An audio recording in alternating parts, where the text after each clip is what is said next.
धर्मवीर एक छोटे से गांव में रहता था। वो बहुत ही गरीब किसान था। उसके पास अपनी 2 बीघा जमीन थी जिस पर वो सब्जियां उगाकर बाजार में बेचा करता था। गांव देहात का एरिया होने की वजह से उसे अपनी सब्जियों के दाम भी सही से नहीं मिल पाते थे। उसके परिवार में उसकी पत्नी और 2 बेटियां थीं।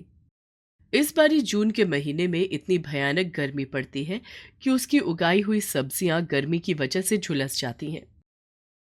पता नहीं शांता, ये मौसम हमें क्या क्या रंग दिखाएगा। आज खेतों में गया तो पहाड़ टूट पड़ा। सारे खेत की सब्जियां झुलस गई हैं। जून के महीने में एक आधी बारिश तो आ ही जाती है। नहर में भी इस बार ही पानी नहीं आया जो वहीं से ही पानी चला देता। पता नहीं हमारी जिंदगी में अच्छे दिन कब आएंगे। ये गरीबी तो जाने का नाम ही नहीं ले रही। जिस साल सोचते हैं कि इस साल कुछ अच्छा कर लेंगे, उसी साल मौसम हमारी सारी उम्मीदों पर पानी फेर देता है। मैं एक काम करता हूँ, जो पौधे खराब हो गए हैं उन सबको निकाल देता हूँ और नए पौधे लगा देता हूँ। सारी उम्मीद बस इन्हीं सब्जियों पर टिकी होती है। अगले दिन धर्मवीर अपने खेतों में से सूखी हुई सारी पौध निकाल देता है और उनकी जगह नई पौध लगा देता है। और फिर बहुत मेहनत से वो कुएं से पानी ला ला कर अपने खेत में पानी देता है। पर वो बड़ी जमीन थी, कोई छोटा सा गमला नहीं जिसे पानी डाला तो चल जाएगा। शाम तक धर्मवीर पसीने से चूर चूर और बुरी तरह थक जाता है। धर्मवीर, तेरा खेत कुएं से काफी दूर है। इस तरह तो तू कभी भी अपने खेत को पूरा पानी नहीं दे पाएगा। और तेरे पास तो बैल भी नहीं है जो तू हल ही चला ले। क्या बताएं भैया, जरा इंद्रदेव की मेहरबानी हो जाती तो यही सब खेत लहरा रहे होते। वैसे अभी कितने महीने हो गए बारिश की एक बूंद तक नहीं गिरी। जमीन भी बहुत प्यासी है। और इस तरह तू 2-2 बाल्टी में पानी लाकर जब खेत में देगा तो भला ये कैसे गीली होगी। अब तो बस भगवान का ही भरोसा है कि वो बारिश कर दे। गांव में हर किसान को बारिश के आने का इंतजार था। जैसे ही इक्का दुक्का बादल हवा से गांव के आसमान में नजर आते, सब लोग उम्मीद के साथ टकटकी लगाकर देखने लगते। और थोड़ी ही देर बाद वो बादल रुई के फाहे की तरह उड़ जाते हैं। फिर सबके चेहरे पर मायूसी छा जाती है। एक सुबह बादलों की गड़गड़ाहट, बिजली चमकने से धर्मवीर की आंख खुलती है।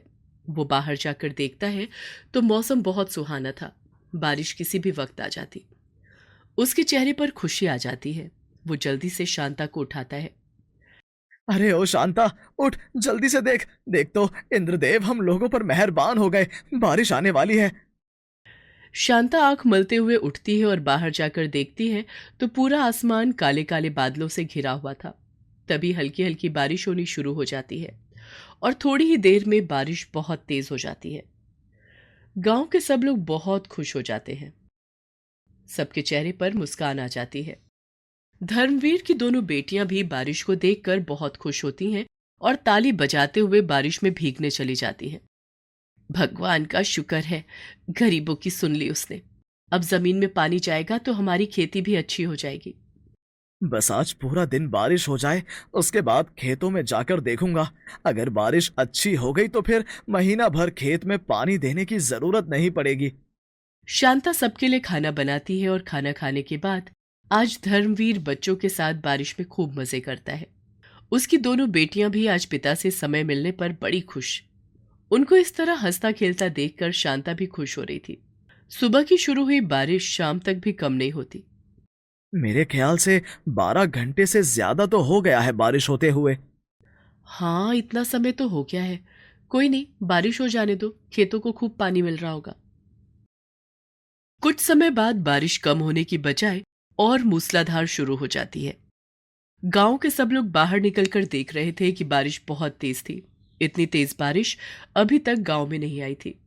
कुछ लोगों के मन में अब डर हो गया था कि कहीं इतना बारिश का पानी ना बरस जाए कि उनकी फसल खराब हो जाए। सुनो जी, मुझे तो चिंता होने लगी है। हमारी सब्जियों की पौध अभी छोटी थी और बारिश इतनी मूसलाधार हो रही है। कहीं ऐसा ना हो कि हमारी फसल खराब हो जाए। क्या बताऊं शांता, मेरे दिमाग में भी खेत घूम रहा है। मन में होल उठ रहे हैं। बस भगवान, आज के लिए इतनी बारिश बहुत है। गांव में हर घर में यही हाल था। सब लोग आसमान की तरफ देख रहे थे। जहां कल तक सब गांव वाले बारिश होने की प्रार्थना कर रहे थे, वहीं अब सबको अपने खेतों में खड़ी हुई फसल के खराब होने का डर सताने लगा। अगली सुबह जब बारिश कुछ कम हुई तो सबसे पहले धर्मवीर अपने खेतों की तरफ भागा। बाकी किसान भी अपने अपने खेतों को देखने के लिए चल पड़े। भाई, कब से बारिश का इंतजार था, अब भगवान बरसे भी तो इतना बरस गए कि अब फसल की चिंता खाए जा रही है। मैंने तो परसों ही खेत में नए पौधे लगाए थे, पता नहीं अब क्या हाल होगा। बस भाई, थोड़ी देर में वो भी पता चल जाएगा, खेत बस आने ही तो वाले हैं। खेत में पहुंचते ही धर्मवीर अपना माथा पकड़कर बैठ जाता है। उसकी सारी फसलें खराब हो चुकी थी। कुछ पौध तो बारिश के पानी में बह रही थी। खेतों में पानी लबालब भरा पड़ा था। धर्मवीर की आंखों में आंसू आ जाते हैं। तभी वो आसमान की तरफ देखता है तो फिर से काले काले बादल उमड़ घुमड़ कर छा जाते हैं और फिर बारिश शुरू हो जाती है। खेत तो पूरी तरह उजड़ चुके थे। अब किसान लोग सब बड़े उदास हो गए थे और तब उसी बारिश में चलते हुए घर तक आ जाते हैं। सब लोग अब दोबारा से हुई बारिश से बहुत परेशान थे। पता नहीं शांता, खेतों में पौधे ऐसे तैर रहे थे जैसे पानी में मछलियां। कुछ भी नहीं बचा खेतों में, पानी से लबालब भरा पड़ा है। ये सुनते ही शांता भी थोड़ी उदास हो जाती है। कुछ पल वो ऐसे ही मुंह पर हाथ रखकर बैठी रही। फिर उसने धर्मवीर से कहा, भगवान जो करता है अच्छे के लिए ही करता है। ये तो हम इंसानों के ऊपर है कि वो उस चीज को किस तरीके से लेता है। जिस चीज में हम लोग दुख देख रहे हैं, वही हमारी किस्मत पलटने के लिए भगवान ने बारिश कराई है। लगता है इतनी बड़ी परेशानी में तेरा दिमाग फिर गया है। बजाय परेशान होने के तू दांत दिखा रही है। तुम कुछ भी कहो, लेकिन अभी अभी मुझे कुछ याद आया। तुम्हें याद है, मैं अपने मामा की बात बताती थी। जब उनके गांव में पानी नहीं था तो वो लोग फिर भी धान की फसल उगाते थे, क्योंकि वो लोग बारिश के पानी का इस्तेमाल इसी तरह ही करते थे। तो फिर हम लोग क्यों ना इस बार इसका फायदा उठाएं। कल हम दोनों सुबह सुबह अपने खेत में जाएंगे और पानी को रोकने की कोशिश करेंगे। धान की फसल का सुनते ही धर्मवीर की आंखों में भी चमक आ जाती है।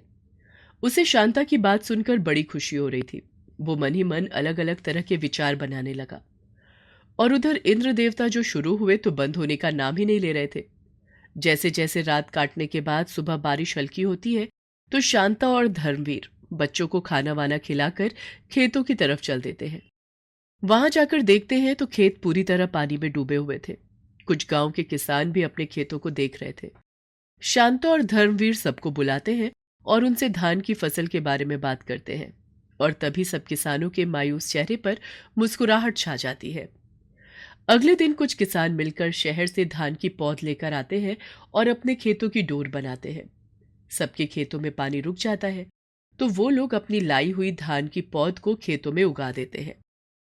15-20 दिन बाद जब किसान देखते हैं तो उनके खेतों में अच्छी खासी धान की फसल खड़ी हुई थी। सब अपनी अपनी फसलों का ख्याल रख रहे थे। धर्मवीर भी अपने खेतों में उगी हुई खरपतवार को निकालकर खेत में धान की फसल को साफ कर देता है। तभी एक दिन फिर अच्छी खासी बारिश होती है। अब किसानों को जरा भी डर नहीं था, क्योंकि उन्हें इसी तरह की बारिश की जरूरत थी। और देखते ही देखते 4 महीने हो जाते हैं और सबके खेतों में धान की फसल लहरा रही थी। जितने भी किसान थे वो सब जानते थे कि ये धान उगाने का आइडिया शांता का था। इसलिए सबके सब शांता को धन्यवाद देते हैं, क्योंकि एक आइडिया की वजह से आज उनके खेतों में धान की फसल लहरा रही है। धान की फसल सबके खेतों में तैयार हो चुकी थी। उससे पहले गांव में एक पंचायत होती है। इस बार जो बारिश आई थी, सच कहता हूँ, उसे देखकर तो यही लगा था कि ये बाढ़ हम लोगों के ऊपर कहर बरपा कर जाएगी। लेकिन शांता ने एक अन्नदाता की तरह सोचा और आज उसी की वजह से हम लोगों के खेत फिर से लहरा रहे हैं।